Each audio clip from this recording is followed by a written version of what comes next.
Hi, it's Shane Kanto here for the Wasteland Review of Facebook page, and I'm here to review this film that came out just a couple weeks ago in limited release called Kicks. Now, this film is about a young kid who lives in the Bay Area out in California, and his Air Jordans are stolen, and he's really adamant on getting them back. And it was directed by Justin Tipping. Now, this film, style-wise, is really awesome. I was pleasantly surprised by the pacing and the interesting storytelling and the visuals. Great use of slow-mo in certain points in the film really gave it the kind of style that the director really wanted to portray. It never felt boring, and Justin Tipping did a great job of keeping this moving at a pace where it never felt boring. Now, it was very visually pleasing. Michael Reagan's cinematography is very stylized, bright when it needs to be bright, colorful, and really dark and grimy and scary when it needs to be. And mix that with the music, which was done by Brian Reitzel, who composed and put together the music for this film, and it was perfect.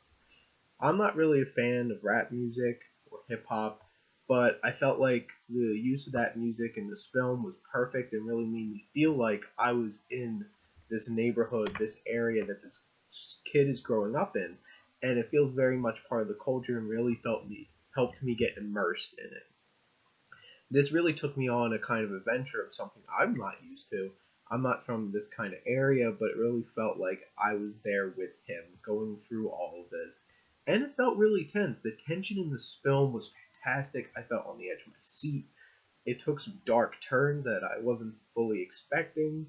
And I think the writing, the really basic but interesting story that really gets you immersed in this neighborhood and in this world.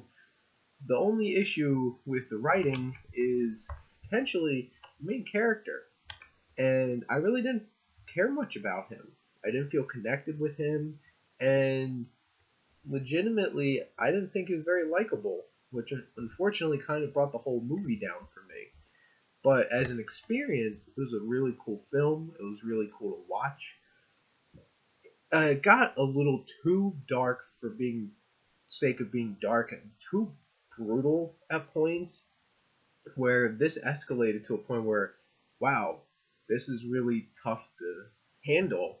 And I guess some of the tone earlier on in the film, like, you can tell this is supposed to be a serious film, but this takes a turn that you're not really expecting.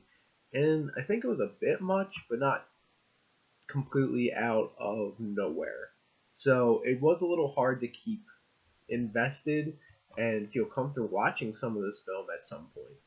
Now, it might have also had a Jahking GUuillory, who plays the main character, Brandon, wasn't really believable to me. There's parts where he was supposed to get super angry and try to act like he was tough. Didn't believe it at all.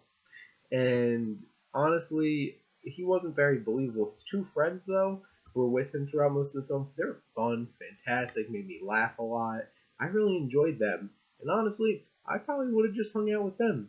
Didn't like Brandon very much, and it was hard to keep connected to the film in that way.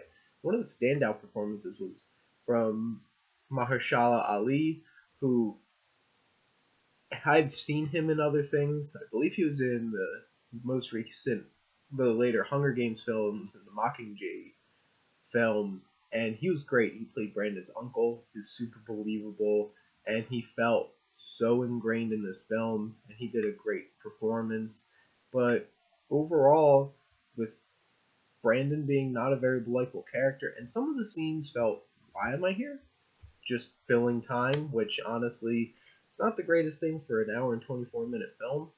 But overall, stylized wise, this is a really cool film. One of the big things that I really liked about it was they had little title cards for each scene that had lyrics of a song that was going to be incorporated in the next scene, and I thought that was really cool and tried to foreshadow a little bit for the film as well. Overall, I'm going to give this a B+, and I would recommend going to see Kicks if you could see it in a very limited release that it has. But I would definitely recommend it. It was a cool movie, wasn't super invested, but for the hour and 24 minutes, it was a cool ride.